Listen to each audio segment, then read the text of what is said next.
Tayo po ay nagkatipon-tipon sa umagang ito dahil po sa ating Panginoon Diyos. Siya po ang nagkakda nitong araw upang tayo magsama-sama mula at papurihan siya. Ihanda po natin ang ating mga puso't isipan sa pagsamba sa ating Diyos, sa pag-awit, sa panalangin, sa pagbibigay at sa pakikinig ng Kanyang salita. Siya Diyos po ang kapurihan at kaluwalhatian. Tumayo po tayong para sa ating call to worship and opening prayer.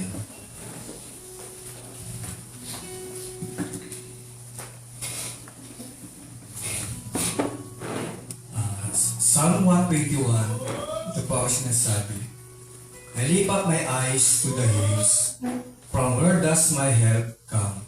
My help comes from the Lord, who made heaven and earth. He will not let your foot be moved. He who keeps you will not slumber. Behold, he who keeps Israel will neither slumber nor sleep. The Lord is your keeper. The Lord is your shade on your right hand. The sun shall not strike you by day, nor the moon by night. The Lord will keep you from all evil. He will keep your life. The Lord will keep your going out and your coming in from His time forth and forevermore. Tayo manalangin. O Diyos namin makapangyarihan sa lahat. Pinupuli ka namin, tinatagkila sa iyong karunan. Panginoon, kami po ay lumalapit sa umagang ito sa aming nagawang pagkakasala. Himingi po kami ng kapatawaran upang kami ay umarap sa iyo ng malinis, Panginoon. Panginoon, tunay nga, Panginoon, na Ikaw ang Diyos na tagapagligtas at Diyos na mapagmahal sa lahat at gumawa ng langit at lupa. Panginoon, dalangin namin sa araw na ito ay lubos namin makilala at makita ang kaligayahan at kaluwalhatian at kabanalan ng iyong salita. Panginoon,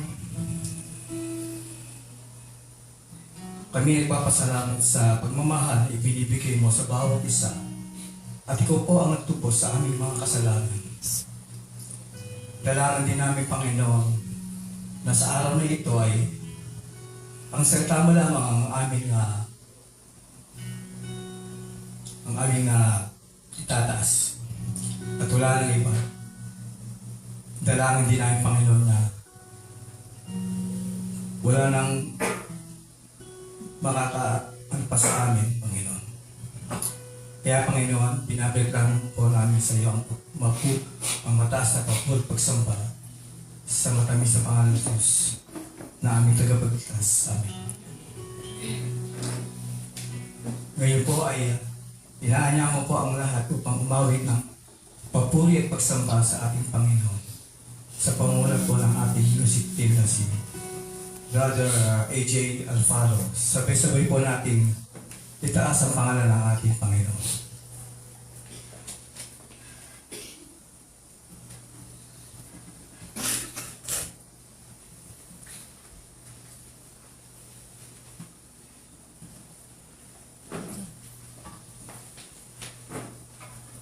Good morning po sa ating lahat. Psalm 121 verses 1 to 2 says, I lift up my eyes to the hills. From where does my help come? My help comes from the Lord who made heaven and earth. Ang mga taong naglalakbay patungong Jerusalem para sa taunang mga pagdiriwang ay maaaring harapin ang maraming panganib. Kabilang sa mga mas malalaking banta ay ang mga tulisan. Habang tinitingnan ng manlalakbay ang mga burol na kanyang tinatahak, pinatibay niya ang kanyang loob na ang kanyang kaligtasan ay nagmumula sa Panginoon. Sabi sa awit, Ang saklolo sa akin ay nanggagaling sa Panginoon na gumawa ng langit at lupa. Sa Ebanghelyo, pinayag ng ating manlilika na siya pa rin ang ating laging saklolo nang ibigay niya ang kanyang kaisa-isang anak para sa ating kaligtasan. Saan man at anumang pagsubok na dumating sa ating buhay, makakaasa tayo na ang Diyos ang gagabay at tutulong sa atin. Ano pa ang masasabi natin tungkol dito? Kung ang Diyos ay panig sa atin, sino ang laban sa atin?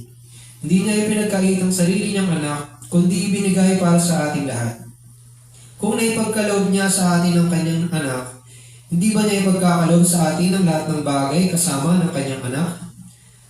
Mga kapatid, dahil kay Kristo, handa ang Diyos na samahan tayo sa ating paglalakbay. Makakaasa po tayo na iingatan niya tayo hanggang muli. Sa umagang ito, purihin natin ang Diyos at sambahin ang kanyang anak na si Jesus sa Espiritu at katotohanan, sapagkat tanging Diyos ang gumawa ng langit at lupa at siya ang ating tagapagligtas. Let's sing He Will Hold Me Fast.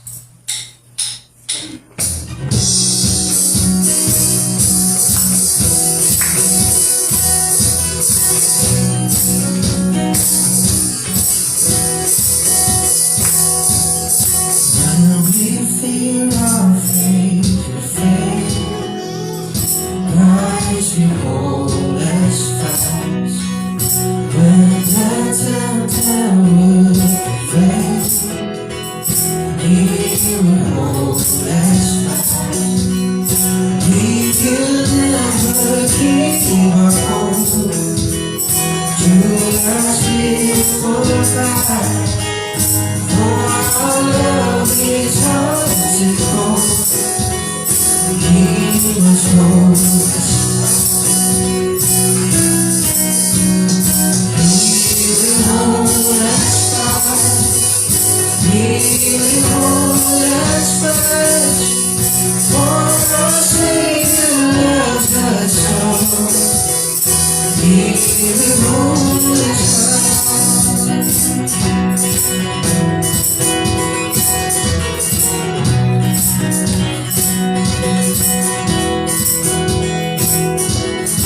Those mistakes are His tonight. Christ will hold us fast. Precious in His holy Son, He will hold us fast. He will not let our souls be lost from inception last. Born by Him at such a cost, He will hold us fast. He will hold us fast. He will hold us fast. For our Savior loves us so. He will hold us fast.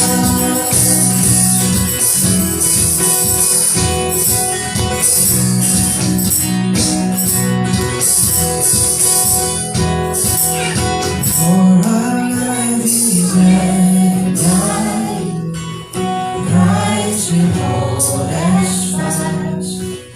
Justice has been satisfied, He will hold us fast. Raise me into endless life, He will hold us fast. Till our faith turns to shine, when He comes alive. He will hold us fast. He will hold us fast. For our Savior loved us so. He will hold us fast. Oh, He will hold us fast. He will hold us fast. For our Savior loves us so. He will hold us fast.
hide us before.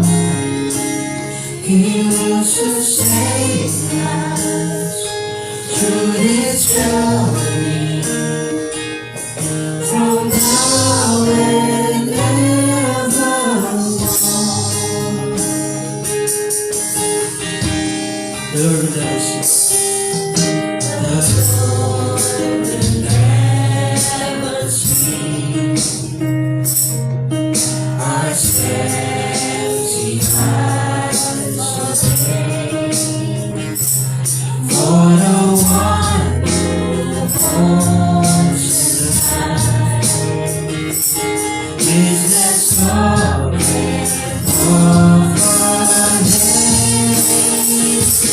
He will lead us from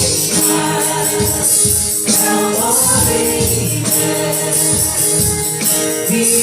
Behind us and before. He will sustain us through this journey from now and evermore. He will lead us from all evil. Behind us and before. He will sustain us through this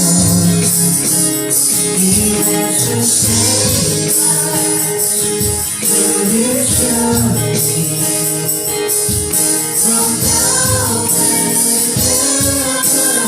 evermore.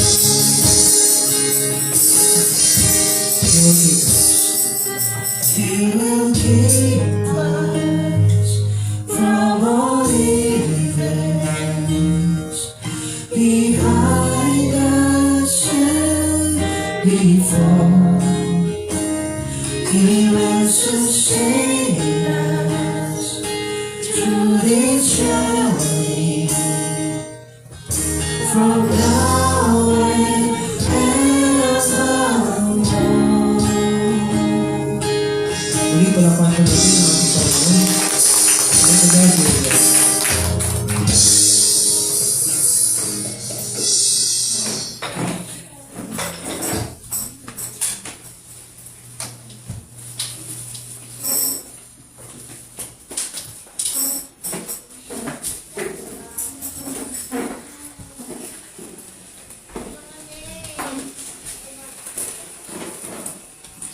Morning!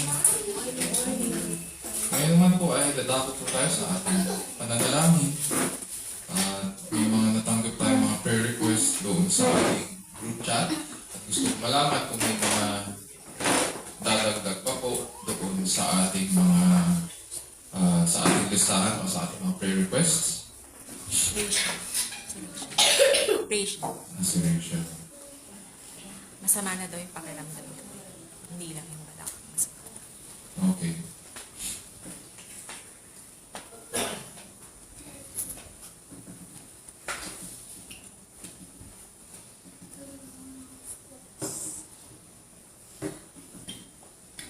Meron pa po.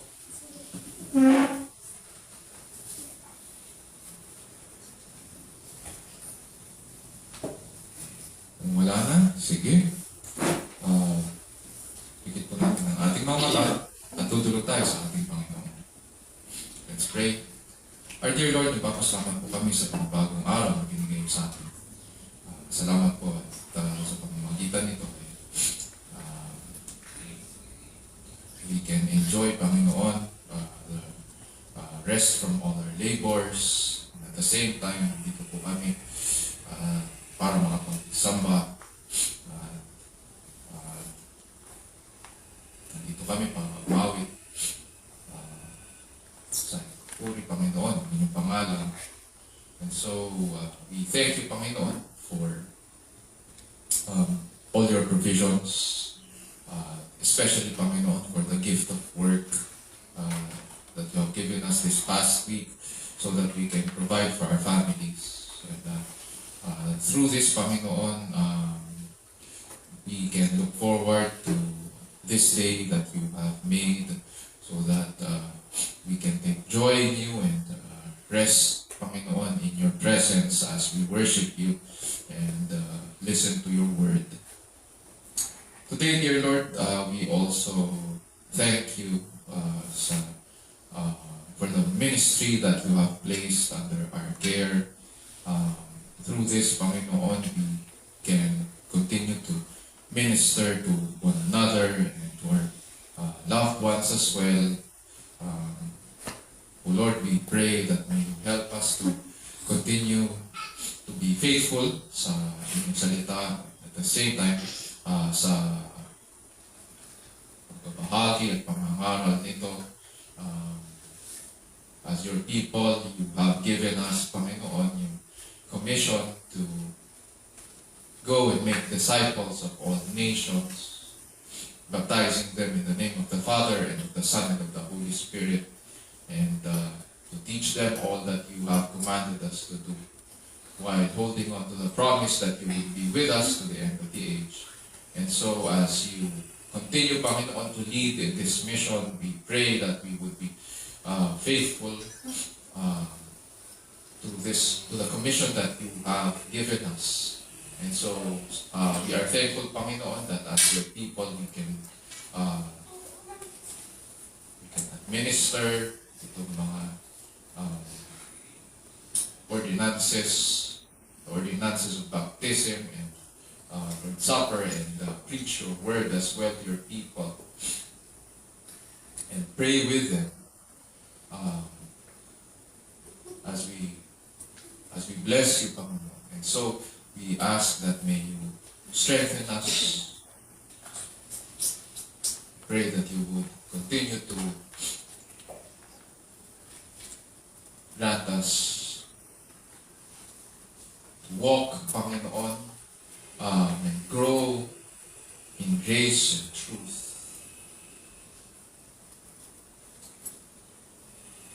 Aside from that, O Lord, we also pray for our country, the Philippines. O Lord, we ask that you would grant wisdom sa aming mga leaders, both elected and appointed. This is a crucial time dahil dahan-dahan, Panginoon, those who are held responsible, those who have been given authority, are now being held accountable, Panginoon. And so we pray, dear Lord, that by your sovereign wisdom, may the truth prevail, Panginoon. And so we ask that as you continue, Panginoon, as you continue, O Lord, to work in history, hiling po namin, Panginoon, that may you continue to grant us to see, Panginoon, these wonderful things that we do. And at the same time, we pray that you would also grant us delight and contentment in you, understanding that you are the God of history, and you are not overwhelmed. Hindi po kayo nagugulat sa mga nangyayari sa aming paligid. Because you are the King of Kings. And above all thrones and all powers, you rule, Panginoon. And so, our prayer, O Lord, is that may those who continue to preach and teach in the halls of government, may they continue, Panginoon, in this ministry that you have given them. And may bear fruit also, Panginoon, so that the principles of your word would be seen in how our government employees, at yung mga staff, ng mga leaders, would conduct, Panginoon, yung kanilang mga day-to-day activities and transactions to the people. At the same time, O Lord, we pray that may you also grant us patience indeed, these past few weeks, maraming nangyari, maraming napag-usapan, maraming nabubunyag din. And then, as a people, we grow restless. Nevertheless, because you are sovereign. And so, our prayer, Panginoon, is that may you grant us also patience. Grant us to exercise restraint and self-control in the face of all these itong mga bagay na nangyayari, Panginoon, sa aming government. We pray for them, nevertheless, and ask, O Lord, that you would continue to move in the midst of our leaders. O Lord, we also come to you with our personal concerns. We come to you with humble hearts, and seeking, Panginoon, that you would also extend your healing hands sa aming mga mahal sa buhay. We pray, dear Lord, for those of us who are sick, and for those of us na hindi na alam ang gagawin dahil sa aming mga karamdaman. So, we bow down to you and ask, O Lord, that you would grant wisdom sa mga doctors, hospital, medical staff who look after us. We also pray, dear Lord, na mabigyan kami ng maayos na treatment plan. May you provide also for our needs so that we will be able to fulfill kung ano yung mga prescriptions namin. May you grant strength also sa mga nag-aalaga din sa amin. And so we pray that as you grant rest, may we take this time also to evaluate, Panginoon, yung aming mga buhay in your presence. And may you show your glory, O Lord. Open our eyes to the truth that you are our great healer. And help us, O Lord, to depend on you. We pray, O Lord, for Elias na nasa hospital ngayon dahil sa hika. We ask that you would grant him healing also, na mag-respond sa kanya mga medicines that have been prescribed to him. We pray also, dear Lord, for Rachel na masama ang pakiramdam. Last night, masakit lang yung kanyang balakang. Now, she could not join us. And so we pray that may you be with her and grant her strength and recovery as she also rests. We also pray, dear Lord, remember Kuya Richard, and ask, dear Lord, that you would touch him with your healing hands. And we ask, dear Lord, that may you also use the care of his family as they look after him. Merong mga series, Panginoon, of checkups and consultations. And so we pray, dear Lord, that may you grant wisdom sa mga doctors, grant provision din para sa kanilang family so that they would get through, Panginoon, this challenging time. Dear Lord, we also remember Mami and ask, O Lord, that you would not only grant healing at saka recovery para sa kanyang knee pain. May you also help her, Panginoon, na i-manage yung kanyang condition. We pray, O Lord, that you would strengthen her during this time. And we pray na kung meron pang mga binibigay ng mga medicine at saka mga supplements, then may she also respond favorably, Panginoon, sa mga ito. And we also pray, dear Lord, for sa mga nag-aalaga sa amin when we are sick. May you grant them strength and wisdom, Panginoon. And at the same time, we pray that as you do so, may you also help them to remember you, to depend on you during these times. It can be tiring, Panginoon, and so we pray that you would help us to stand in your presence and to dear Lord, hold on, Panginoon, to your promises. O Lord, we also pray for our students sa kanilang prepare para sa kanilang mga exams, or for those who have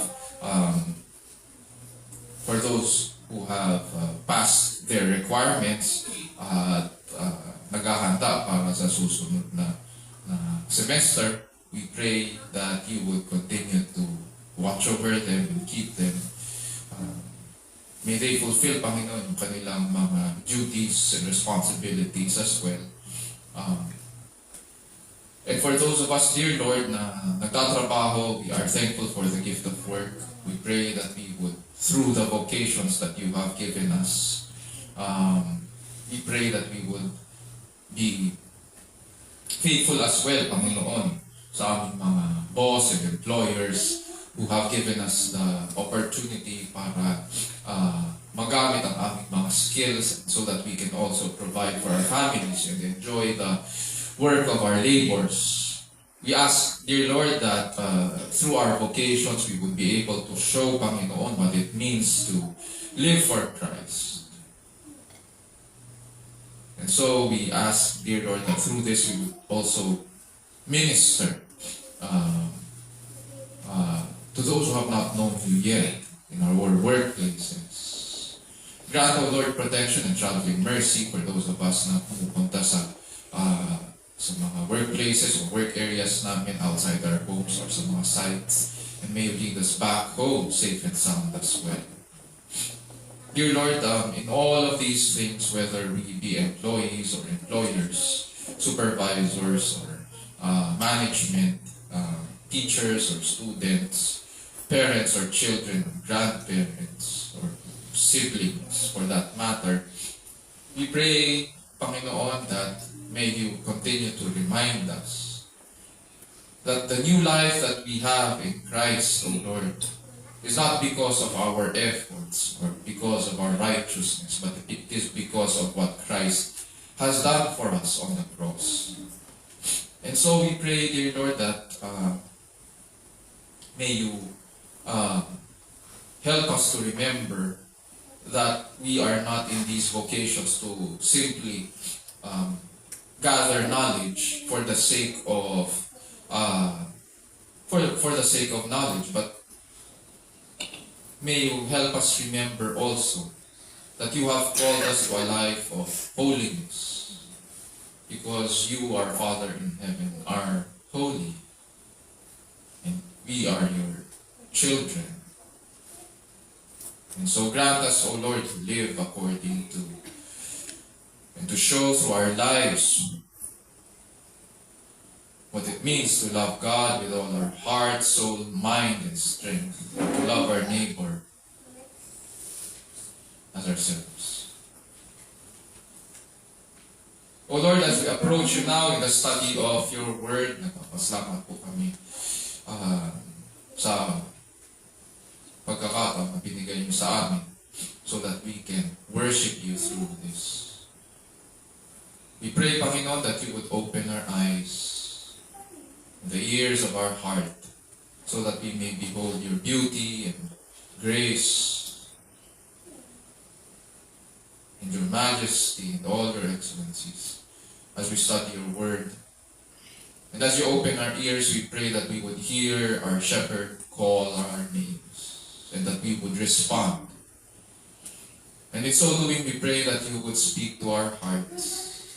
And as you do so through your word, we pray that you would change us and we would be changed.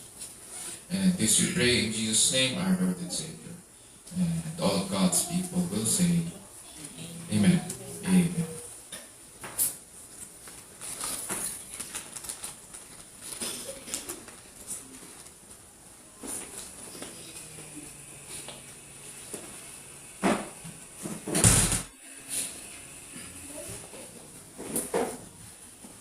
Ngayon po ay dadako na po tayo sa pagbasa ng salita ng Diyos na magmumula po sa Genesis chapter 2 verses 18 to 15 sa pangunguna po ng ating kapatid na si A.J. Alfaro. Tumayo po tayong lahat bilang paggalang sa salita ng Diyos.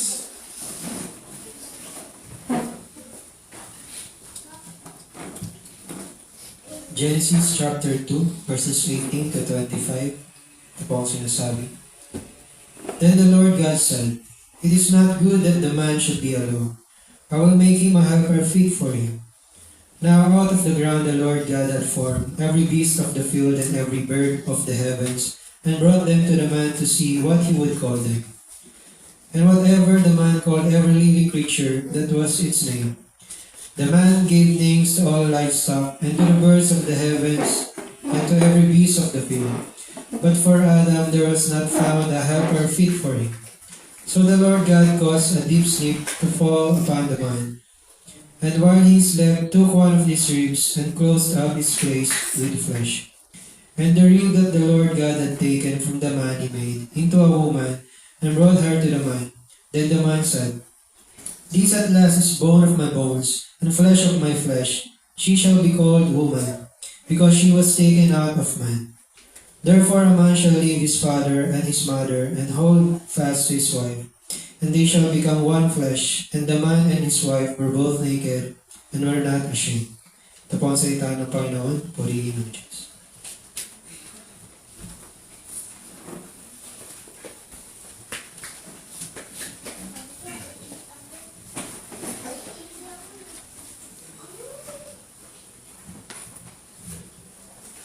Ang salita ng Diyos ay katotohanan at ito ay kanyang pinasilig.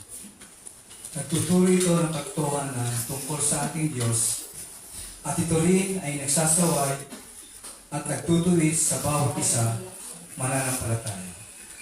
Sinasanay tayo nito kung paano ang matuwid na pamumuhay ayon sa kanyang kalooban at kung paano ang tamang pagsamba sa tunay at nag-iisang Diyos.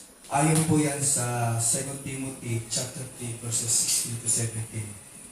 Ngayon po ay ihahatid sa atin ang ating pastor, Pastor Raymond Benzer, ang salita ng Diyos mula sa ating binasa sa Genesis chapter 2 verses 18 to 25. Nawa ang banal na Espiritu ay siyang tumilos at tumulong sa atin sa araw na ito upang makita natin ang kagandahan at katakilaan ng kanyang salita.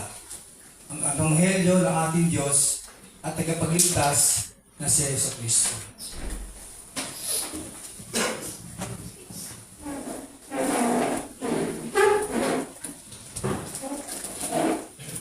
Morning. Yan. Meron pa tayong mga upuan dito sa harapan. Pwedeng umusok. Pwede naman din tayo umusok dito. Or baka kaya iniiwan nyo dahil malamig pa. So pwede naman tayo upo dito. Meron pang mga upuan sa harapan. This time naman po ay hayaan niyo pong basahin ko po ulit ang passage ng Genesis chapter 2 verses 18 to 25 sa Tagalog. Kanina binasa sa English, ngayon naman po ay babasahin natin sa Tagalog. Ganito po ang sinasabi. Matapos gawin ang lahat ng ito, sinabi ni Yahweh, hindi mainam na mag-isa ang tao. Bibigyan ko siya ng mga kasama at mga katulong. Kaya, lumikha siya ng mga hayop sa parang at ibon sa himpapawid. Inilapit ito sa tao at ipinaubaya dito ang pagbibigay ng pangalan sa mga yun. Kung ano ang kanyang itawag, yun ang magiging pangalan niya. Ang tao nga ang nagbigay ng pangalan sa lahat ng ibon at mga hayop, maging maamo o mailap. Ngunit wala isa man sa mga ito ang angkop na kasama at katulong niya. Kaya pinatulog ni Yahweh ang tao. Samantalang nahihimbing, kinuha niya ang isang tadyang nito at pinaghilom ang laman sa tapat niyon. Ang tadyang na iyo'y ginawa niyang isang babae at inilapit sa lalaki. Sinabi ng lalaki, sa wakas narito ang isang tulad ko, laman ng aking laman, buto ng aking buto. Babae ang siyang itatawag sa kanya, sapagkat sa lalaki, nagmula siya. Ito ang dahilan kaya iniiwan ng lalaki ang kanyang ama at ina upang sumama sa kanyang asawa, sapagkat sila'y nagiging isa. Kapwa sila hubad, gayon may hindi sila nahihiya. Ito po ang salita ng Panginoon, purihin ang Diyos. Nandito pa rin po tayo sa series natin ng pag-aaral ng Family Code of the Scriptures. Last week, pinag-aralan po natin yung Genesis chapter 1, yung foundations po, pagdating sa yung creation mandate ng Panginoon para sa tao. And this time, pag-aaralan naman po natin ang marriage or pag-aasawa, the foundation of the family. So, mga kapatid at kaibigan, may kasabihan po tayo kapag may dalawang nagsasama at nag-iibigan at walang magawa ang pamilya sa kanila na naririnig natin ito, yung mga salitang ito. Mapipigilan mo ba ang nararamdaman? Diba? Ang pag-ibig raw ay sa kanila ay hindi nag-iisip. Kaya ganun lang nasabi. Hindi nag-iisip. Ito'y bulag sa katotohanan. At gagawin lang nito ang gusto nitong gawin. Kaya hindi mapipigilan ayon sa kanila. Unfortunately, marami sa mga pumapasok sa relationships at sa mga ganitong klaseng arrangements na ang pananaw at nag-e-expect na kapag sila ay nagsama, magiging maayos at masaya ang lahat. Ine-expect nila na ganito ang mangyayari. Parang story siya ng mga Disney princess. And after that, pagkatapos ng kwento, and they live happily ever after. Ika nga. Meron namang iba na dahil naglaro ng apoy, napasok. Diba? Ganun naman talaga nangyayari pag naglaro ka ng apoy. Ayaw na. Ayaw na raw magmahal. Ayaw magpakasal. Ayaw magpatali. Dahil dati daw sila'y nasakal. Meron namang iba, puro laro ang ginagawa. Dinidribble ang pagsasama hanggang sa magsawa na lang. Mag-aasawa lang pag nabuntis at lumaki na ang bola sa kakadribble. Sa ngayon, practice muna. Titingnan muna natin kung paano sumot. Mapapaisip tayo. Kung ganito ba ang plano ng Diyos para sa pagsasama at pagkakaroon ng pamilya, bakit ganito kagulo? The reality that we see today is that kapag pinag-uusapan ang marriage and family life, at nalaman natin na meron sa mga mahal natin sa buhay na nag-a-announce na mag-aasawa na sila or engaged na sila, ganito ang sinasabi.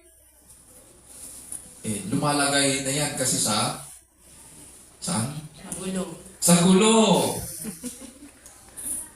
Yung iba tahimik lumalagay daw sa tahimik. Lumalagay sa gulo. Bakit mahalaga pag-aralan to? Mahalaga po ito sapagkat makikita po natin sa scriptures na sa pasimula, Diyos po ang nagbibigay ng lahat ng ating pangangailangan. Hanggang ngayon, ginagawa niya yun para makapamuhay tayo ng maayos at payapa ayon sa kanyang larawan at wangis. Sabi nga sa pinag-aralan natin sa Genesis chapter 1 last week, sabi ng Diyos, lalangin natin ng tao ayon sa ating larawan at wangis.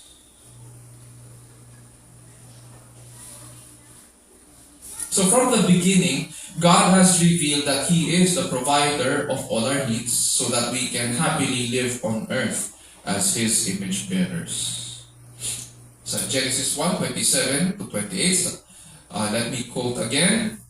God created man in his own image. In the image of God, he created him. Male and female, he created them.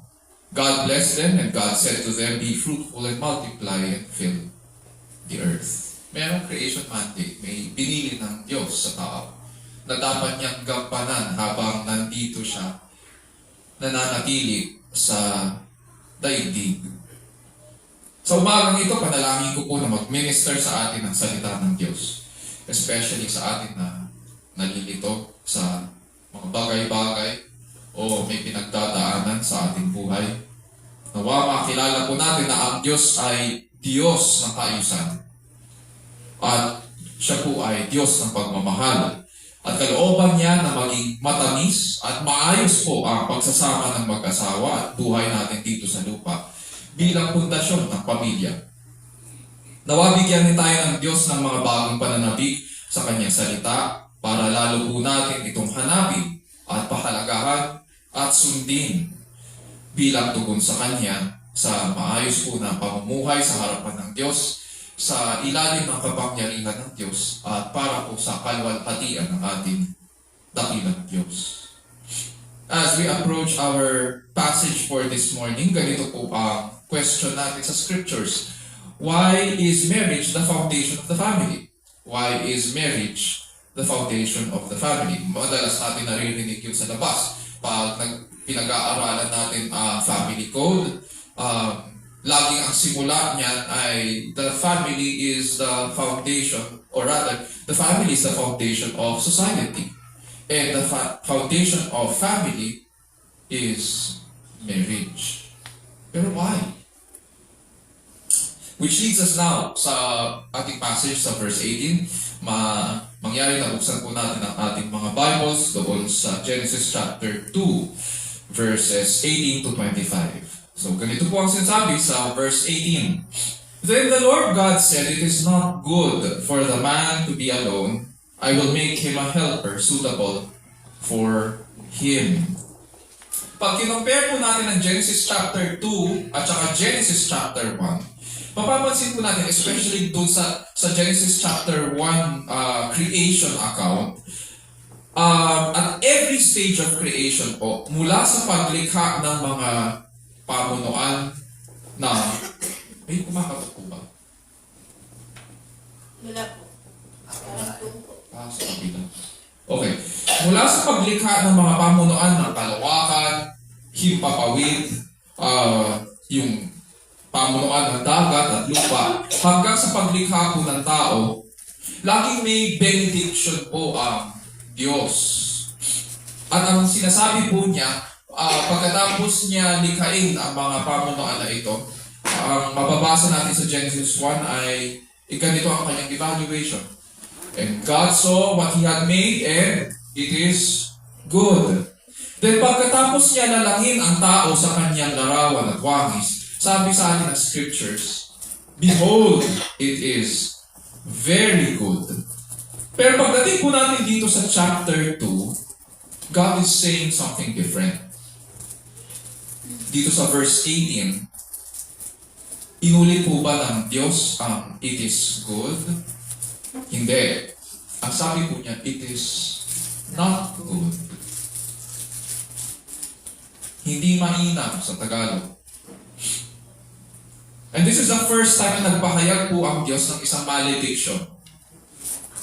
Pag sinabing benediction kasi, it is positive speech, a word of praise,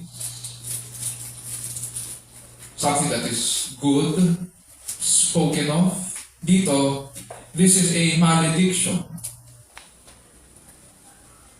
It is the negative form ng speech or comment ng Diyos. At sabi niya, it is not good regarding Adam's condition.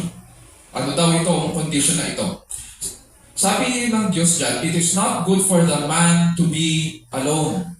Ibig sabihin, sa standard ng Diyos, kailangan daw ni Adan at kalooban nito ng Diyos na may makakasama siya at makakatulong. Kapag binasa po natin ang mga naunang verses, yung verses 15 to 17, makikita po natin ang layunin ng Diyos at bakit niya nilalang ang tao. Dito sa verses 15 to 17, hayaan niyo pong basahin ko po sa inyo. Then the Lord God took the man and put him into the garden of Eden to cultivate it and keep it. The Lord God commanded the man, saying, From any tree of the garden you may eat freely, but from the tree of the knowledge of good and evil you shall not eat, for in the day that you eat from it you will surely die. Sinasabi ng Bible na ang dahilan bakit nilalang ng Diyos ang tao ay upang, dito sa chapter 2, ay upang alagaan at ingatan ang halamanan. Okay? Ang tinutukoy dyan yung Eden. Okay? Hindi siya hihiga-higa lang.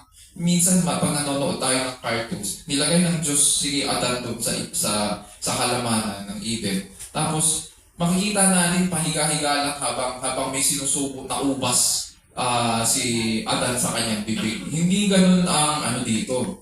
Ang connotation. Magtatrabaho si Adan. May duty na binigay ang Panginoon sa kanya. Pero pag sabi natin trabaho dito sa Genesis, hindi siya yung trabaho na mahirap. Kasi sa panahon natin ngayon, pag sabing hanap buhay ka talaga. Kasi pag hindi ka naghanap buhay, ang kabalitan na mangyayari sa'yo, hanap patay ang mangyayari.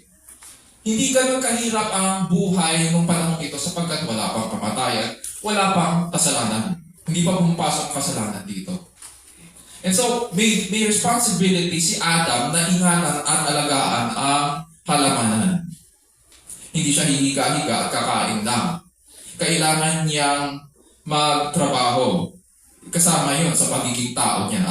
At dito siya magsisimula saan? Sa Eden. Ng kanyang pamumuno. Ngayon, para magampanan niya ang kanyang tungkulin, sabi ng Diyos, kailangan meron siyang makakasama.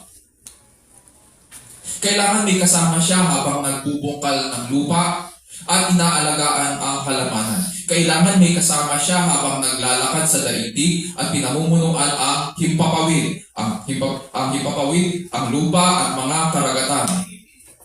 Kailangan may magpapaalala sa kanya na ito ang goal natin. Ang goal natin sa pamamagitan nito ay luwalhatiin ang Panginoon. Kailangan may makakasama siya. Sabi nga ng Diyos, it is not good for the man to be alone. And so why is marriage the foundation of the family? Number 1, verse 18a. From the very beginning, God designed the family to be centered around marriage. From the very beginning, God designed the family to be centered around marriage. Mapapansin natin dito sa Genesis chapter 2, nasa beginnings tayo, no, ng scriptures at saka beginning of history. The first human relationship that God instituted is not a parent-child relationship. The first relationship that God instituted is not a brother-sister relationship. The first human relationship that God instituted is not also a relationship among friends. The first relationship that God created is marriage. And when we look at the end of the Bible, makikita po natin that the last relationship that is being celebrated is also marriage. Yung pagsasama ni Kristo at ng kanyang bride, ang iglesia. Marriage, mga kapatid at kaibigan, is a divine initiative. Dahil ito ay tinatawag ng Diyos sa pasimula, nakaugat ito sa paglalang sa tao, sa larawan at wangis ng Diyos. Kaya nga tinuturing ang pag-aasawa na creation ordinance. Pag sabing ordinance, ito po ay inutos ng Diyos. Therefore, ang marriage ay bahagi ng mga inutos ng Diyos sa tao. Hindi naman ito para sa Christians lang. Ang marriage ay para sa sangkatauhan. And so, dahil ito'y nakaugat doon sa paglalang sa ating sa larawan at wangis ng Diyos, marriage therefore displays our very humanity. It reminds us that God created us in His image and likeness. Hindi po ito invento ng tao. o hindi rin ito inimbento ng konstitusyon natin. Hindi ito karapatan na pinagkaloob sa atin ng saligang batas. Sabi nga po sa Article 15, Section 2 ng Philippine Constitution, marriage as an inviolable social institution is the foundation of the family and shall be protected by the state. Walang sinasabi po ang konstitusyon natin na nagmula ito sa mga tao. Rather, kinikilala or ina-assume lang ito ng ating saligang batas na ito ay social institution, na nandyan na yan. It is an inviolable social institution. Ina-assume niya na nandyan na yan. Na ang pag-aasawa ay inviolable daw at pundasyon ng pamilya. Ano kaya ibig sabihin ng inviolable? Ibig sabihin ito ay permanent. Ito ay protected social structure, protected by the state. Hindi ito maaaring sirain, ninuman. Hindi pwedeng basta-basta manghimasok dyan ang pamahalaan. At hindi maaaring gumawa ang Pilipinas ng batas na sisira sa institution of marriage. Kaya nagtataka ako kung bakit mayroong mga government agencies na kung ano-ano ang sinisingit pagdating sa marriage. Pero marami sa atin ang tingin sa pag-aasawa ay gawa-gawa po ng tao at naaayon sa mga nakagawian. Akala natin maaari natin gawin ang gusto natin ukol sa pag-aasawa. Kaya nga yung mga may gusto ng same-sex marriage, yun yung unang konsepto nila ng LGBT. Una nilang pinaglaban ay same-sex marriage. Akala nila kapag pinalitan nila ang batas, lusot na sila. Pumalag po ang mga Kristiyano. Sinabi natin there's no such thing as same-sex marriage sapagkat ang marriage ay marriage between a male and female. Diyos ang gumawa niya, hindi tao. So therefore, hindi pwede, hindi mag-a-apply yan sa inyo. Ngayon, ang agenda naman nila ay isulong ang same-sex union na, hindi marriage. Noong 2023, may lumabas pong balita sa British Broadcasting Corporation or BBC ng isang babae na nag-save siya po nag-ipon siya for 20 years. Ano yung purpose? Bakit siya nag-save for 20 years? Para pakasalan ang kanyang sarili.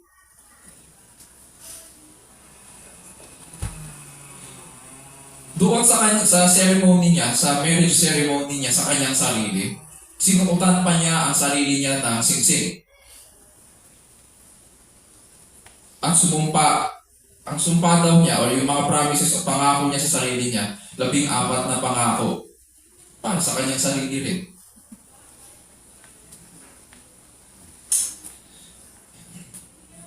Mapapabuntong hininga ka na lang.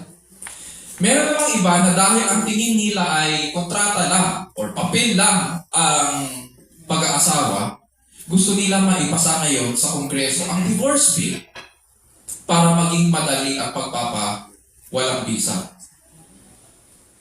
So ano na nangyari doon sa inviolable social institution? Hindi pa po naipasa ang divorce. Hindi pa nila priority yun sa ngayon. It is disheartening na marinig at mabasa ang mga ganitong bagay because marriage is supposed to display our very humanity. That God created us in His image and likeness. Pero ang ginagawa natin, pilit natin binababa ang pinagkaloob sa atin ng Diyos. Kaloob niya sa atin to, it is His gift. Tapos ang ginagawa natin. Wala namang hayop na humaharap sa Diyos at nangangako ng pagmamahal sa kanyang kabiyak panghabang buhay. Meron bang hayop na gano'n? Wala eh. Wala. It reflects our very humanity. And we are destroying it. Ang taas ng tingin ng Diyos sa pag-aasawa dahil pagpapala niya ito sa atin. Why? For what purpose? When we read itong mga verses na ito, it will echo to us and God bless them. para masiyahan tayo sa Kanya. Tapos tayo ngayon, hindi man lang magpasalamat, sinasabi pa natin na invento lang yan ng tao, gawin natin ang gusto natin. Mga kapatid at kaibigan, marriage is a divine initiative. And God designed the family to be centered around marriage. Pagkatapos ipahayag ng Diyos na it is not good for man to be alone, dun sa verse 18, dun sa second part, sinabi niya, nabibigyan niya si Adan ng makakasama at makakatulong. Sa King James Version, ang ginamit na salita ay help meet for him. Sa ibang versions, mababasa natin pag tinignan yung mga English Bibles, help me or helper suitable for him. Ito'y nangangahulugang may ugnayan ng lalaki at babae, such that ang babae po ay saktong-sakto sa pangangailangan ng lalaki. Ang priority, ang unang nilikha ng Diyos ay ang lalaki, at ngayon, lalalangin na ng Diyos ang babae. And dito sa salitang she is his helper or helper suitable for him, pag tinranslate natin yan sa English, masasabi natin, she is his exact counterpart. God in His sovereign wisdom made sure that the woman complements the man. Ngayon, siguro iniisip natin, bakit kaya kailangan ng lalaki na magko-complement sa kanya? Ganito po yan. May pinagagawa ang Diyos kay Adan. Simula sa Genesis chapter 1. Both sa lalaki at sa babae, or all of humanity. Ang sabi ng Diyos sa Genesis 1:28, be fruitful and multiply and fill the earth and subdue it. At dito siya magmumula, dito based sa Genesis chapter 2 naman, magsisimula siya sa Eden sa pamamagitan ng pag-alaga at pag-ingat nito. Ganito luluwalhatiin ng tao ang Panginoong Diyos. Specifically, dito sa Genesis 2, ganito luluwalhatiin ng lalaki ang Diyos. May order na singit ang Diyos. Ang tungkulin ngayon ng babae bilang helper or helpmate or help suitable for the man ay tulungan si Adan na ganapin ang kanyang purpose bilang lalaki sa harapan ng Diyos. Upang pareho nilang luwalhatiin ang Diyos. Ang trabaho ng lalaki para maluwalhati ang Diyos sa pamamagitan niya ay alagaan at ingatan ang hardin at pamunuan ang lahat ng pamunuan dito sa daigdig. Yun ang trabaho ng lalaki. Ngayon, ano ang tungkulin ng babae? Ang tungkulin ng babae, tulungan siya na luwalhatiin ng Diyos sa pamamagitan ng kanyang mga tungkulin. God created the woman to be a helper. Sa relationship nila, hindi babae ang magli-lead. Lalaki. Ganito yung order and design na ginawa ng Diyos. Para maging leader and initiator ang lalaki, God created him a helper. So husbands should lead so that the wives can help. Magkaiba man sila ng physical na katangian, mapapansin natin, iba ang lalaki, syempre. Iba ang pag-iisip ng lalaki, iba ang physiology, iba ang behavior ng lalaki. Ganun din sa babae, magkaiba sila. At magkaiba man ang kanilang kakayahan at responsibilidad, intention po ito ng Diyos na magkaiba sila. At the same time, intention din ng Diyos na magkaisa sila. Dahil created sila in His image, magsisilbi ngayon silang halimbawa ng pagkakaisa sa mga salinlahi ng tao. Which leads us sa second point. So why is marriage the foundation of the family? Second point, sa verse 18b. In marriage, God designed the husband and wife to complement each other, to bind the family together. God designed the husband and wife to complement each other, to bind the family together. Ang lalaki siya ang mag-i-initiate o magsisimula sa pag-ingat at pagpapalago at pamumuno. Siya ang nagbibigay ng direksyon sa kanilang pagsasama at sa pamilya. Ganon ang ginagawa ng lalaki. Unfortunately, sa panahon po natin ngayon, akala natin ang pag sinabi ang lalaki ang haligi ng tahanan, ang nasa isipan natin ang lalaki lang ang magtatrabaho para itaguyod ang pamilya. Sa mata ng Diyos, hindi po pagtatrabaho lang ang trabaho ng lalaki. Siya po ang magsisimula na mag-iingat sa pamilya. Hindi lamang pagtatrabaho. Siya rin ang magtuturo sa pamilya kung paano luwalhatiin ang Diyos. Siya ang magsiset ng direksyon. Ang babae, pupunan niya at tutulungan ang lalaki sa pag-alaga at pamumuno. Kukuha siya ng direksyon sa kanyang asawa. Yun ang kanyang ambag at yun yung God-given purpose sa buhay. And it is a very good purpose based on a very good design from a good and wise God. Uulitin ko po, it is a very good purpose based on a very good design from a good and wise God. Sabi ko po last week, when we live out our God-given purpose, joy is not far behind. What gives us true happiness, mga kapatid, is the fulfillment of the purpose for which God created us. Marami sa panahon natin ngayon, hindi alam. Habol tayo ng habol sa kasiyahan at gusto natin iyon. Pero mukhang mailap ang kasiyahan. Hindi natin alam kung paano ito mapapasa atin at kung anong ginagawa natin. Meron dyan sayaw ng sayaw sa harapan ng camera nila. Diba, TikTok ng TikTok, bawal po. Hindi pa natatapos ang araw, siguro naka-train na siya, upload na siya. Merong iba kung ano-ano ang ginagawa. Inaabuso ang pagkain, kain dito, kain doon.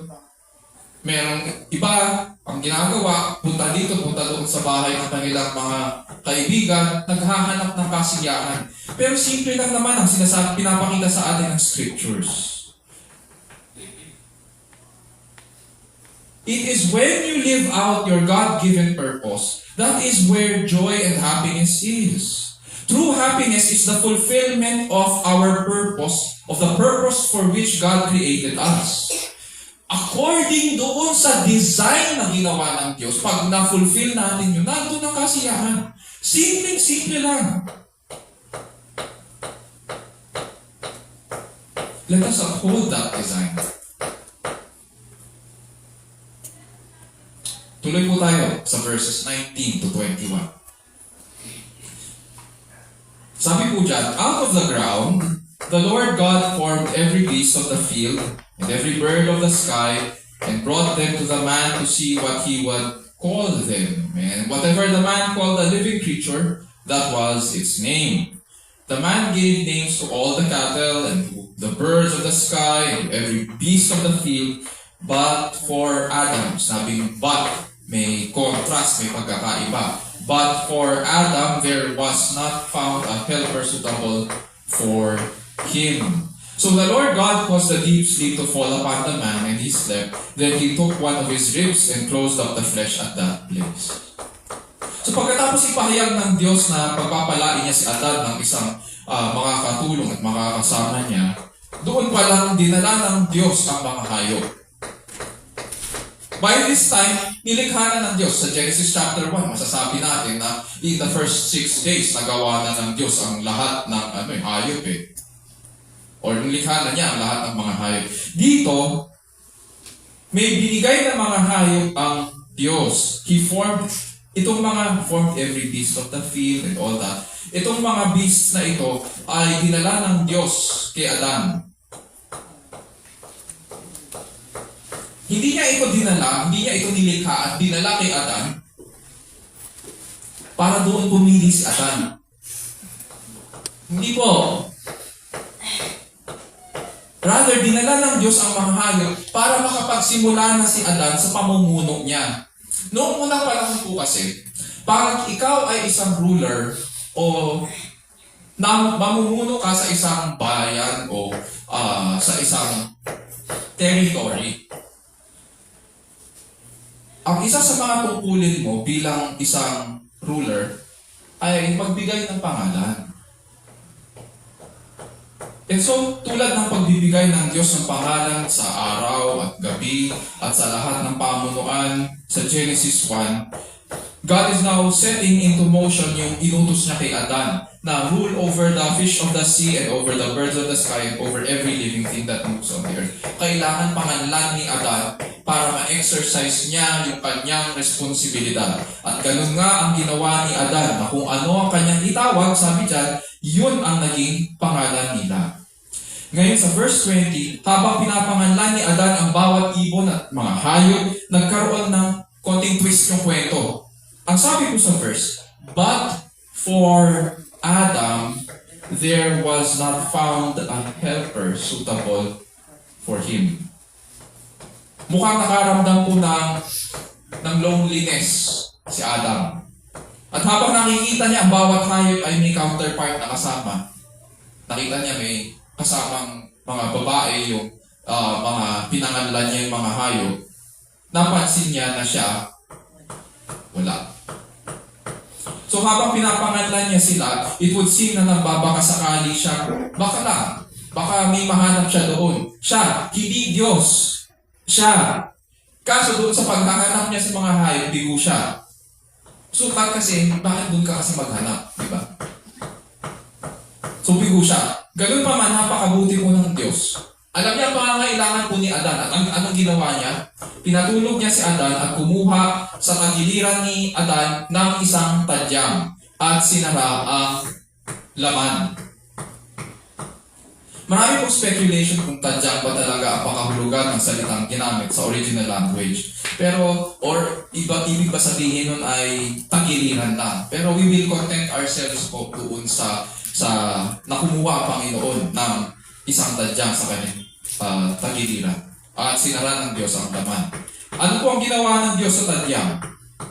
Ginawa niya po ito isang babae. So verses 22 to 23, sabi po dyan, the Lord God fashioned into a woman the rib which he had taken from the man and brought her to the man. The man said, this is now bone of my bones and flesh of my flesh. She shall be called woman because she was taken out of man.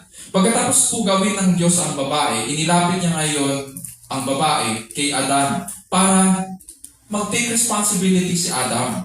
Para siya magpapangalan doon sa babae. Adam would take responsibility sa kanilang relationship, sa kanilang pagsasama, and he would also exercise his rule over her. Nang makita ni Adam ang babae, anong napansin niya? Napansin niya na hindi tulad niya. Hindi niya kapareho. Sinabi pa dyan na, ay, lalaki. Hindi. Hindi tulad niya. And yet, alam niya ang tao yan. At nabighani siya sa ganda at napatalumpati siya ng masayang tunay. Ano sabi niya? Sa wakas, narito ang isang tulad ko. Laman ng aking laman, buto ng aking buto, babae ang siyang itatawag sa kanya. Pero maganda sa English, dahil ang sabi dyan, woman. Because she was taken out of man. So kung ano ang katangian ni Adan bilang tao kung ano yung katangian ni Adan bilang tao, makikita rin ang mga katangian yun sa babae. At kinilala ni Adan na ang babae ay tao nga. Hindi hayop. At dahil ang babae ay nagmula kay Adan, napawi ngayon ang kalungkutan ni Adan. Siya ang naaangkop sa lalaki at pamumuno at pagsasama nila. So mapapansin natin dito sa account na ito, may kaayusan na nilagay ang Diyos. May kaayusan ang kanilang pagsasama. Pag tinignan natin, ganito yun. Si Adan ang unang nilikha ng Diyos sa Genesis chapter 2 verse 7. At unang tumanggap ng bilin mula sa Diyos sa Genesis 2:15 to 17. Siya ang nakarinig doon sa sinabi ng Diyos, gusto kong alagaan at ingatan mo ang halamanan. Wala pa ang babae noon. Therefore, si Adan ang may accountability sa Diyos sa kanyang leadership. Tapos nilikha ng Diyos ang babae mula sa lalaki. At ang babae ang inilapit sa lalaki. Pag ganun kasi yung parang yung inilalapit, yung mga ganun, mapapansin natin na kung sino yung leader, mapapansin natin kung sino yung namumuno. So, lalaki ang nagpangalan sa kanya na woman sapagkat nagmula siya sa lalaki. Sa panahon natin ngayon, ayaw na natin ang salitang woman. Ang gusto nila ay feminine. Bakit woman? Sabi niya, because she was taken from man. In other words, she carries his name. And because she carries the name of Adam, she represents him. Siya ang kumakatawan kay Adan. And she derives her authority and her responsibility from Adam. Papapansin niyo, pagkatapos na lang ng Diyos si Eva, walang binigay na bilin ng Diyos kay Eva. Si Adan ang magbibigay ng direksyon. Kukuha siya ng kanyang marching orders from Adam. Tahimik ang Diyos. Pagkatapos lalangin ng Diyos ang babae, tahimik ang Diyos. Sapagkat kalooban ng Diyos na lalaki po ang mamamahala. Ang goal ng babae ngayon ay i-represent ang kanyang asawa sa ikanluluwalhati ng Panginoon. Sadly, sa Genesis 3, pag binasa po natin yung account ng pagkahulog ng tao sa kasalanan, makikita po natin ang unang naging kasalanan ng babae. Kung ang babae ay dapat na kukuha ang kanyang marching orders sa kanyang asawa, abay dapat kumonsulta siya sa kanyang asawa. Di ba? Pero sa Genesis chapter 3, ang unang-una natin makikita, parang yung scene parang dahan-dahan na yung camera. Makikita natin una mga puno. Tapos pagdating nila sa gitna ng halamanan, makikita natin umagang-umaga nandun yung babae may kausap. Ang kausap niya ay hindi yung kanyang asawa, kundi ahas. Later on when we read the scriptures, ibubunyag sa atin ng scriptures na yung ahas na yun ay kaaway pala.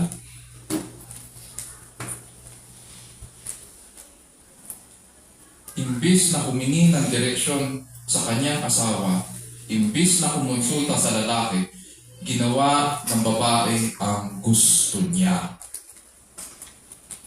Pinakinggan niya ang ahas. Kaya tuluyan na siyang nalinlang ng kaaway. May kaayusan na nilagay po ang Diyos. Mula sa ganitong kaayusan, lalawig ang pamilya at dito po nalulugod ang Diyos. So why is marriage the foundation of the family? Number one, from the very beginning, God designed the family to be centered around marriage. Number two, in marriage, God designed the husband and the wife to complement each other to bind the family together. Dito sa verses 19 to 23, when God's design and order in marriage is upheld, the family flourishes. When God's design and order in marriage is upheld, the family flourishes. So pagkatapos nito, tumigil na sa pagkwento si Moises tungkol sa paglalang sa babae. At nagbigay po siya ng konting komentary tungkol sa pag-aasawa. Sa verses 24 to 25, ganito po yung kanyang sinabi. Si Moises po ang writer ng Book of Genesis, Exodus, Leviticus, Numbers, and Deuteronomy. At sabi po niya, dito sa verse 24-25, For this reason, a man shall leave his father and his mother, and be joined to his wife, and they shall become one flesh. And the man and his wife were both naked, and were not ashamed. Siguro mapapakamot ulo tayo kung anong ibig sabihin dito ni Moises.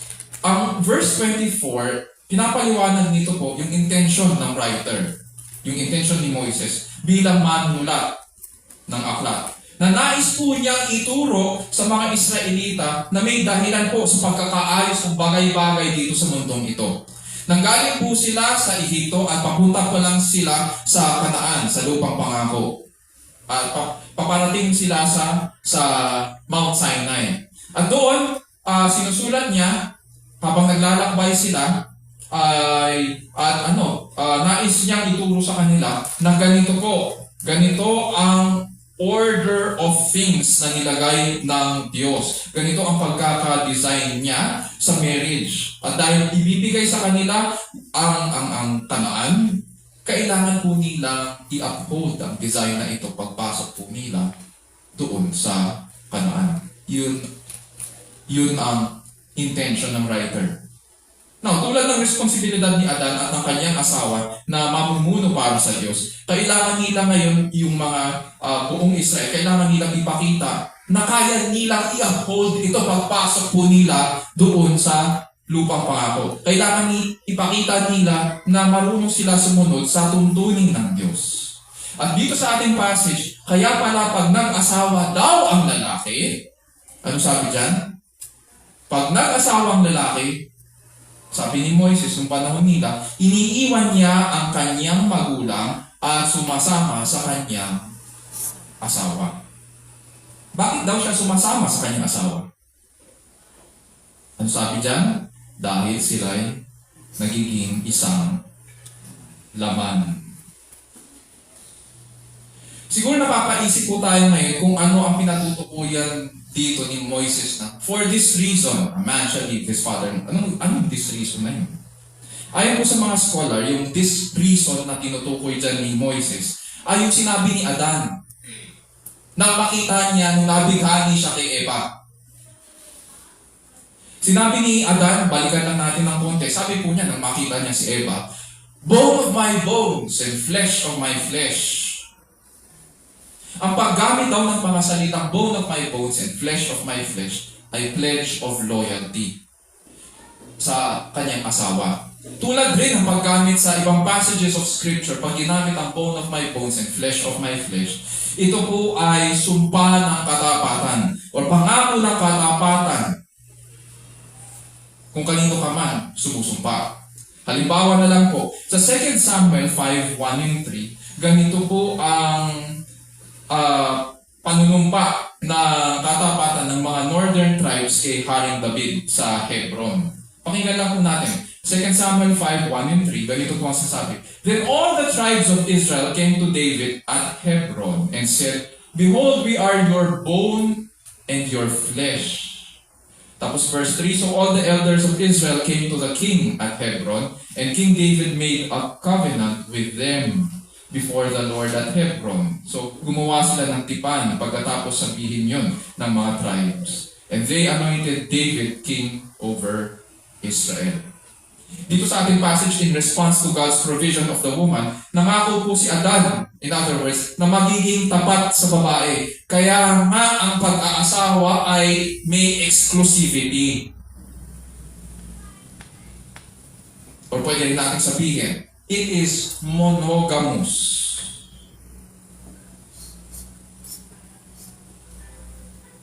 Hindi pwede yung may bahay ka, nakikibahay ka sa iba. Ang daming ganyan. Kasi ang tingin nila sa sarili nila kasi matibay sila, immortal. Hindi po. Dito makikita natin sa order na wala ka sa ayos kapag ganun. Dito sa ayos na nilagay ng Diyos sa pasimula, makikita natin na ang pag-aasawa ay may exclusivity. Ang unang halimbawa ng pag-aasawa dito is that it is a covenant. Ano ibig sabihin mo? Ang pag-aasawa po ay may 3 types of relationships at saka 3 parties. 3 parties. Pag naririnig natin yung third party, isip natin, ay love triangle. Isip natin may nangangaliwa. 3 parties, 3 types of relationships. Ang unang relationship na makita natin dyan is God's relationship with the man. Yun yung vertical relationship ng lalaki. Pangalawa, God's relationship with the woman. Yun yung vertical relationship ng babae sa Diyos. At syempre, yung pangatlo, yung relationship ng man and woman sa isa't isa. So yun yung horizontal relationship nila. Ang parties na nandyan sa marriage ay Diyos, lalaki, at babae. Sa marriage triangle, hindi ito kasamaan sa harapan ng Diyos. Sapagkat pag tinignan natin, nandyan ang Diyos, nandito ang lalaki, nandito ang babae. Habang papalapit sila ng papalapit at lumalago sila at tumitibay sa kanilang relationship sa Diyos, habang papalapit sila ng papalapit sa Diyos, mapapansin natin, papalapit din ng papalapit sa isa't isa ang mag-asawa. Tumitibay ang kanilang relationship dahil sa kanilang relationship sa Diyos. And so, hindi siya masama. Sa mata ng Diyos, husband and wife live as one flesh, all to the glory of God. At fortunately, sa panahon natin ngayon, hindi ganyan ang tingin. Sabi pa ni Moises dito sa verse 25, kapwa sila hubad, gayon may hindi sila nahihiya. Sinasabi po dito ni Moises na ang pag-aasawa ay maganda at dalisay. Hindi bastos o offensive ang kahuburan ng mag-asawa sapagkat sagisan ito ng pagiging open nila sa isa't isa at yung tiwala nila sa isa't isa. Walang tinatago, walang dapat ikahiya, sapagkat sa kanilang pagkakaiba, pinagpala sila ng Diyos na maging angkop sa isa't isa. In marriage, kailangan nilang makilala ang isa't isa, sapagkat sa mata ng Diyos, sila ay isang laman. Hindi sila partner or couple lang. Sa panahon natin, gusto natin gamitin yung term na partner na kasi may equal rights. Sa law of obligations and contracts, pag sinabing partner, pareho kayo may equal, pareho kayo may obligation or duties sa isa't isa. Pero dito sa scriptures, hindi partner ang tawag sa kanila, kundi sila po ay isang laman. Dahil sila ay isang laman sa tipan ng pagsasama, kailangan ma-express nila itong pagiging isang laman. Kung sa mata ng Diyos, sila ay pinag-iisang laman niya, mula sa dalawa, pinag-iisa, kailangan ma-express nila ito. And what better way to show that they are one flesh than through God's gift of sex?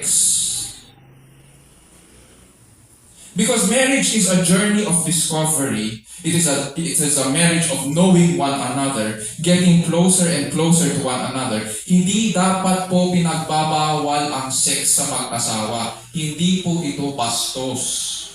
Nakasanayan po natin na pag pinag-uusapan ito sa harap ng ating mga lolo at lola, pag napag-uusapan ito, ang sasabihin nila ay bastos itong apo ko ah. Tapos pag pinag-uusapan naman natin ito kasama ang ating mga kaibigan, tawanan ng tawanan. Manonood ng porn, ganun ang mangyayari.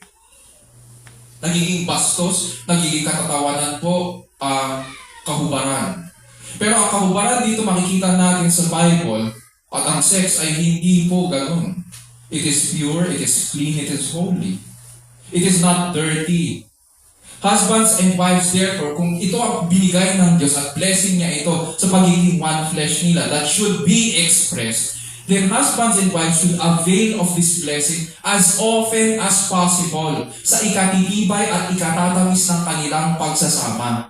Marami sa mga videos ngayon, pag pinanonood natin ang sa Facebook at saka yung mga Facebook Reels, kung ano-ano ang pinapakita tungkol sa mag-asawa at yung kanilang pangangalapit sa kanilang asawa. Pasitabi lang po sa mga wala pang asawa, pero alam niyo naman yun. At kapag hindi na pagbigyan, anong mangyayari? Maiinis yung isa. Kinabukasan, papansinin ng babae si lalaki, pero si lalaki dahil hindi na pagbigyan, anong mangyayari? Inis na inis ngayon yung lalaki. Bangkada na lang ang turing ko sa'yo. Pero ang hindi natin naiintindihan, Kaya ganun ang nagiging resulta is kasi hindi natin maintindihan bakit merong sex sa mag-asawa. Because they are one flesh. At binigay ng Diyos itong blessing na ito para ma-express nila ito, para makilala nila ang isa't isa, at lalo nilang mapatibay ang kanilang pagsasama. Lalo maging matamis din ang kanilang pagsasama.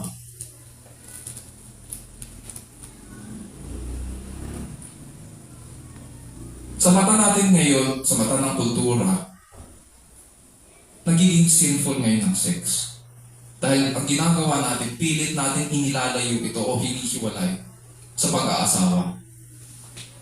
When sex is separated from marriage, what happens? Sexual promiscuity and all sorts of sexual perversions happen. Nawawala ang kagandahan nito. Ang isa pang purpose ng marriage ay para maganap ng tao ang instruction ng Diyos. Ano ba yung instruction na binigay sa kanya? Humayo at magpakarami at punuin ang daigdig. Dahil nilalang ng Diyos ang lalaki at babae bilang sexual beings, kalooban po ng Diyos na magbunga ang pagsasama at pagmamahalan nila at silang magkaroon ng isang pamilya. Tinanong ko lang po si Google, kasi si Google ngayon may AI na, di ba? Tinanong ko si Google kung ano yung modern day definition ng family. At ito ang binigay. The modern day definition of family extends beyond the traditional nuclear family. Pag sabing nuclear family, yun yung mga immediate na mga kasama mo. Yung tatay at nanay mo at saka yung mga kapatid mo. Or kung ikaw yung parent, then yung asawa mo at saka yung biological children mo. Yun yung nuclear family. So yung yung modern day family, definition ng family, it no longer is constrained by yung ganong klaseng definition ng nuclear family, but now includes diverse forms such as single-parent families, blended families or step-families, same-sex couples, adoptive families, foster families, and groups of close, non-biologically related individuals who share a deep commitment and emotional bond. Napaisip ako habang binabasa ko to, anong ibig sabihin ng deep commitment? Kasi sa pag-aasawa, ang commitment ay signified by the vow, the pledge of loyalty. Kaya nga, panghabang buhay ang mag-asawa dahil may pangako. At yung pangako na yun, ini-invoke yun pag dumadaan na sa paghihirap ang mag-asawa. Pag nahihirapan sila, ini-invoke yun. The vow is not invoked in times of happiness. It is invoked in times of difficulty. Promises are tested in challenging times. Hindi yun pang happy-happy. So, sa akin, kung ganito na pala ang family, ang definition ng family, ano ibig sabihin ng deep commitment? How do you test it and measure it? Many people identify, sabi pa ni Google, many people identify their closest friends or chosen companions as their family, reflecting a desire for deep connections and support outside of biological or legal ties. Okay, kung i-interpret to, ganito ang ibig niya sabihin. Basta ma-feel nila na love nila ang isa't isa, magsasama na sila. Family sila kahit magkaibigan lang sila. So, the more, the merrier. Family sila kahit same ang sex. Family sila kahit magkakaibang species. Ano ibig sabihin species? Yung mga mahilig sa pets, hindi na sila pet owners ngayon. Fur parents na sila. Ginawa nilang anak nila yung pet nila. Paano kaya kung baboy yung alaga mo, wala namang fur yun?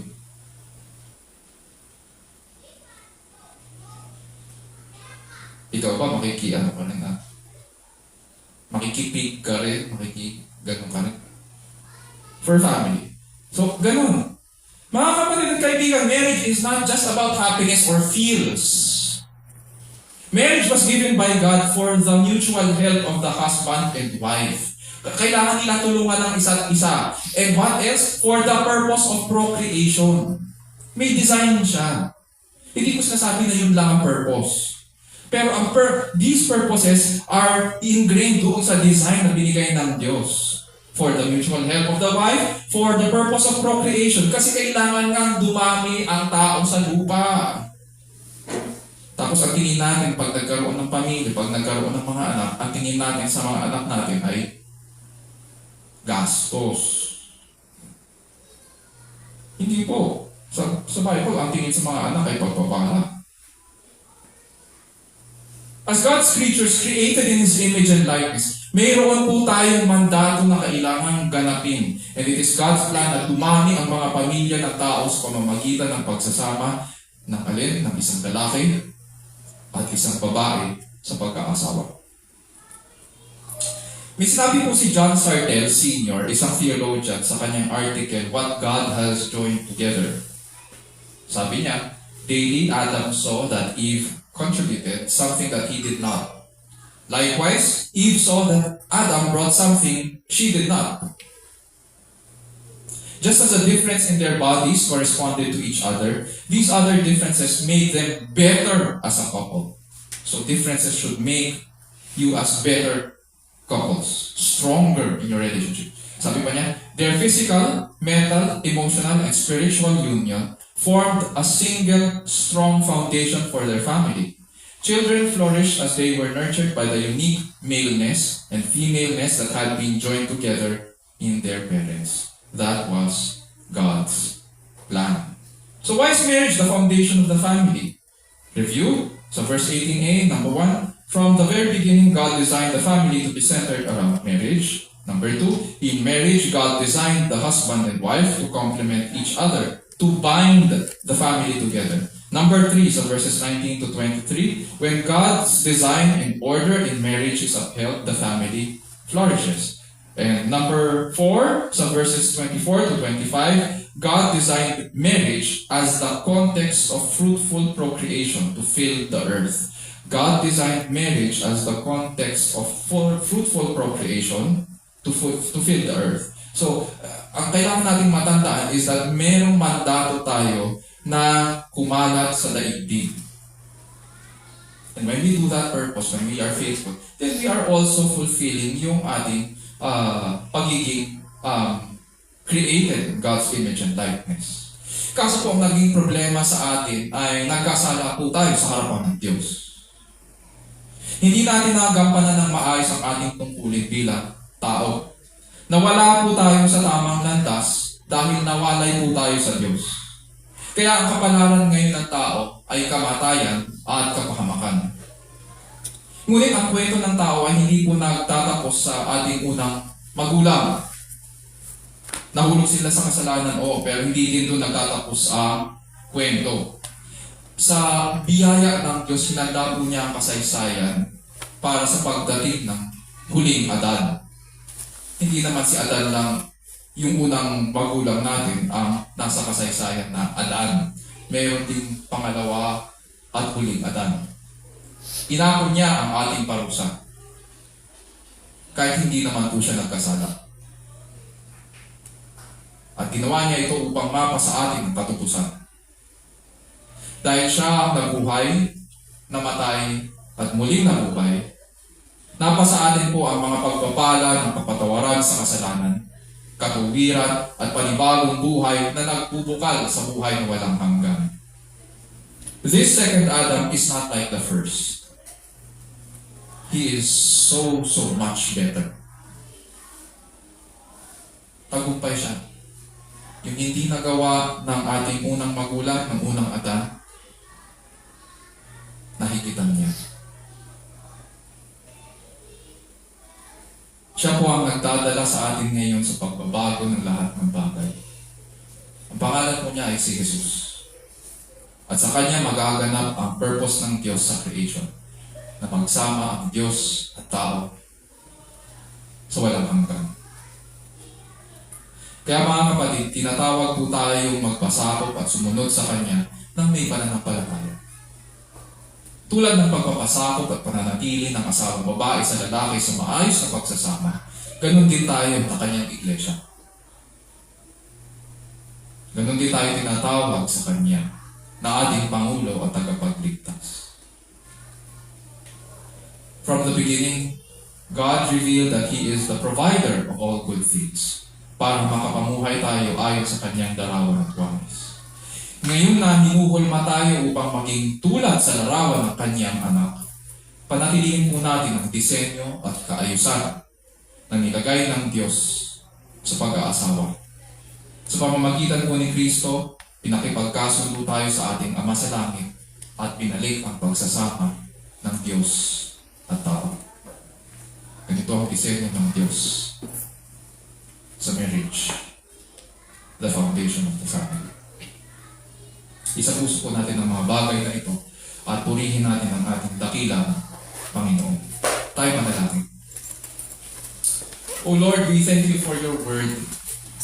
We thank you for showing us, Panginoon, our wrongs, our errors.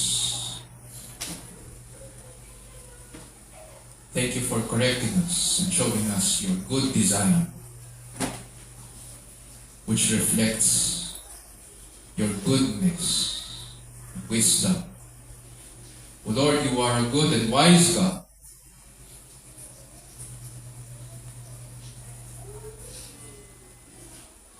For while we were yet sinners, Christ died for us. Salamat, Panginoon, for these truths.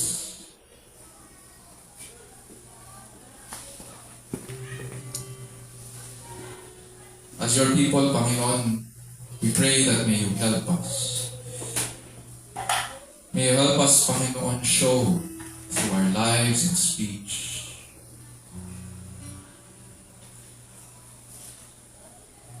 your goodness toward your creation.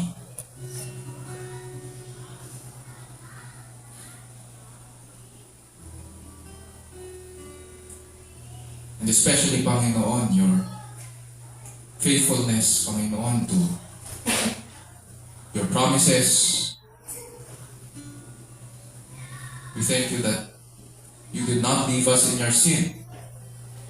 Yet, pinadala niyo po, Panginoon, ang inyong bugtong na anak. Ang pangalawang Adan para tubusin kami.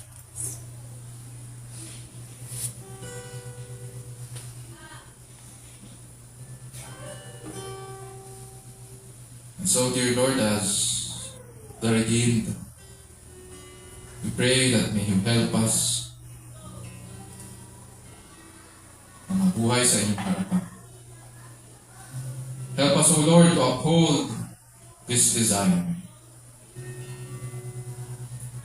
To remember, Panginoon, the purpose for which you created us in your image and likeness. And we pray, dear Lord, that in our marriages and in our families, may we be able, dear Lord, to teach this and pass this on sa aming mga anak. So that they too, dear Lord, would pass this on in their marriages and families as well when their time comes. May you be glorified, Panginoon, in our midst.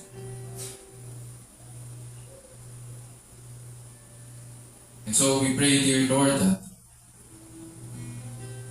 as we remember these things,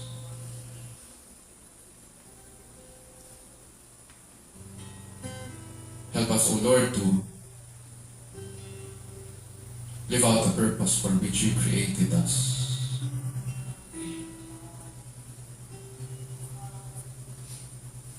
And may we find our happiness, O Lord, in you. Bless your name today. Bless your name, Lord, as we continue to worship you. And this we pray in Jesus' name, our Lord and Savior. And all God's people will say, Amen. Amen. Kuya po ay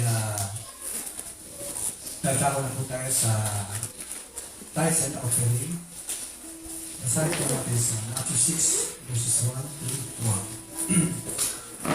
Beware of practicing your righteousness before other people in order to be seen by them. For then you will have no reward from your Father who is in heaven. Thus, when you give to the needy, sound the trumpet before you, as the hypocrites do in the synagogues and in the streets, that they may be praised by others. Truly, I say to you, they have received their reward. But when you give to the needy, do not let your left hand know what your right hand is doing, so that your giving may be in the secret, and your Father who sees in secret will reward you. Hindi tayo tutumayo upang mawit ng papuri sa ating Diyos.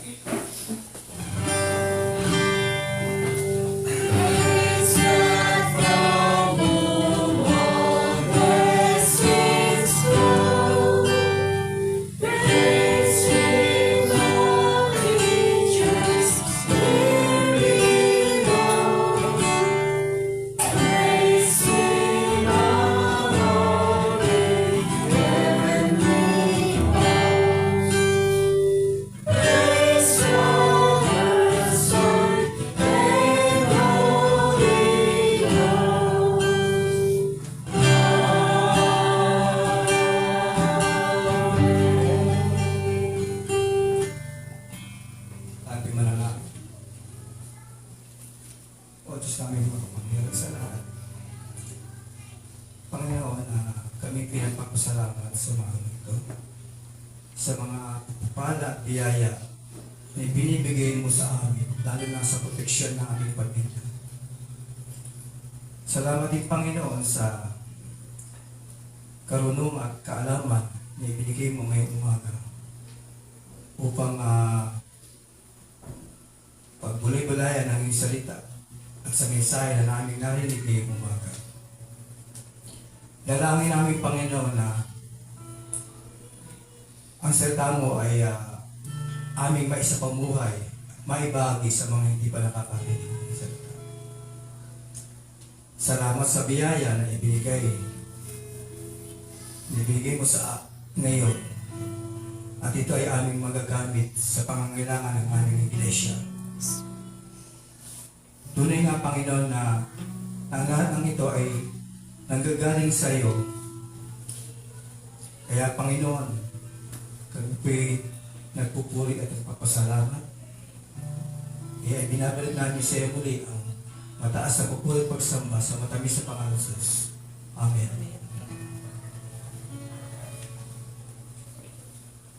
Maliliti po tayo nakatayo para po sa closing and benediction.